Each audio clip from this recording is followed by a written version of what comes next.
In this tutorial, we'll demonstrate the steps to replace media that already exists in your ePortfolio. Most students will use a template with media module placeholders, like this one. Or you may have a module you created but want to replace a file or image you previously added with something else. In both cases, instead of deleting what's already there and adding a new module, you can just replace the existing module. To start, click on the placeholder or module that you'd like to change. Click on the Edit button from the menu on the right side of the module.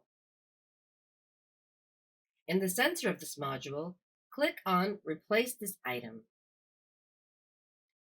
Important note: you are able to replace any media with any other type of media.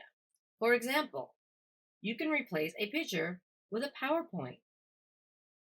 You can replace an embedded Google Map with a Word document, or an audio file with a YouTube video. Next, you will enter the platform library.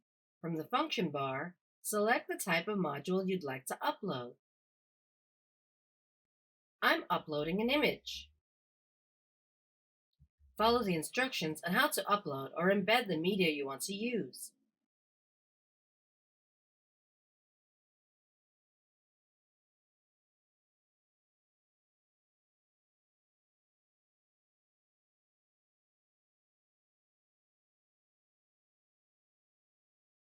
Once you upload or embed the new media, you will now see that the updated version of the media module.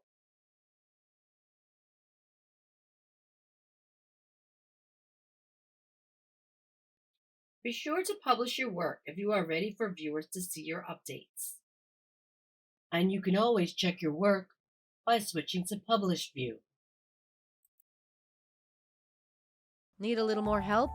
Visit our ePortfolio student resource site and click on Help. Connect with the team, schedule an appointment, or register for a workshop. We're here to help.